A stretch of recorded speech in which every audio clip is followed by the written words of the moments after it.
This morning, at approximately 9:15 Eastern Standard Time, I got in a car accident. I was in the back seat of a 4-door Volkswagen on the passenger side, and we were heading south on the West Side Highway in Manhattan. We were approaching a traffic light, and the driver hit the brake pretty hard, but he didn't slam it. We had just about completed the stop when I heard a loud bang and felt the impact of a Jeep Wrangler pummel the rear end of this Passat I was in. I was wearing my seatbelt and the driver was wearing his seatbelt. Moments after the impact, I remember turning around and seeing the grill of the Jeep inches from my face. I was out of breath.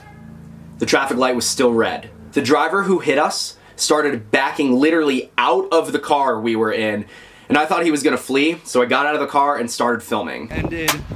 Just got rear-ended like hell on this highway. He's gone. I don't know where he's going. I'm like out of breath. The car was totaled instantly. Look at the trunk. Done. There was glass everywhere in that back seat. But when I tell you that I opened that car door and stepped onto the highway and no glass fell off me, not a single piece of glass fell off me. And if that Jeep was going any faster, I could have had metal drilled through my body. Someone was watching over me today, ladies and gentlemen, and I stand here in front of this camera, thankful that I'm alive. When I stepped out of the car and was filming, a bus driver passed and told me something that I'm going to remember for the rest of my life.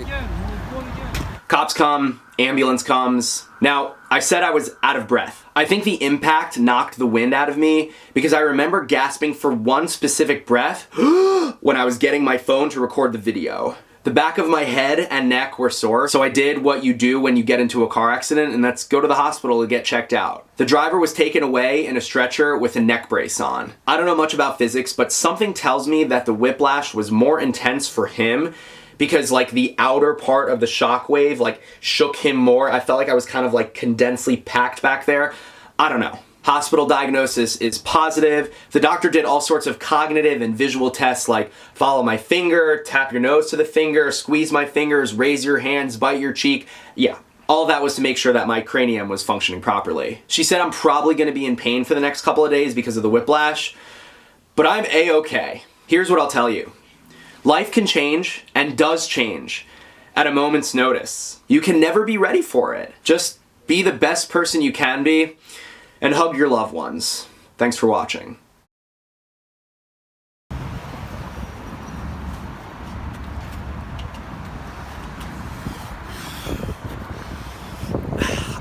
No words, just no words.